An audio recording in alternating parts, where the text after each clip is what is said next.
La terrible histoire de Lola n'a pas fini d'émouvoir et de mettre en colère.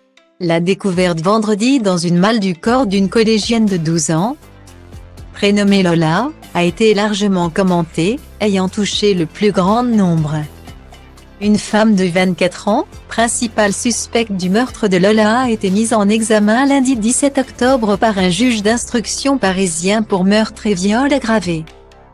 Sur les réseaux sociaux, de nombreuses personnalités ont réagi à ce drame, et après Arthur, c'est Faustine Bollaert qui a posté un message très fort sur Instagram. Et puis d'un coup, découvrir son visage, écrit l'animatrice de Ça commence aujourd'hui. Bien plus que l'annonce glaçante de son meurtre abominable, le visage de cette petite fille ne doit jamais être oublié.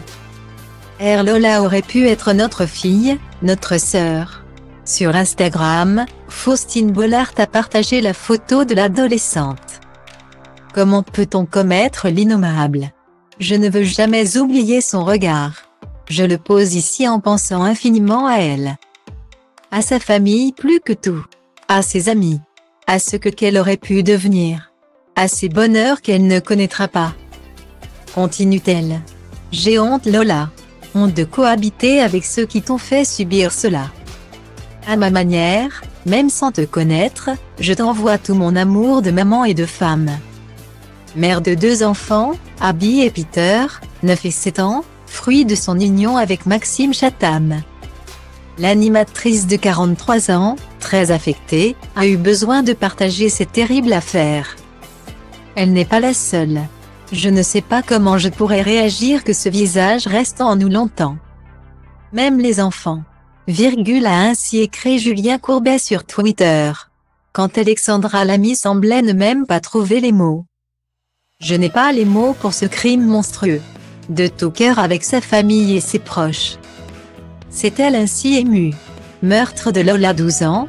Intolérable, inimaginable. Je n'ai pas les mots devant une telle horreur.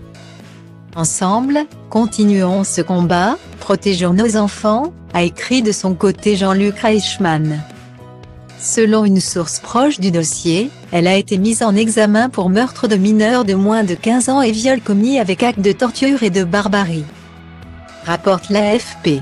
La principale suspecte, une femme de 24 ans, d'origine algérienne, était connue des services de police comme victime en 2018 de violences conjugales, précisent nos confrères.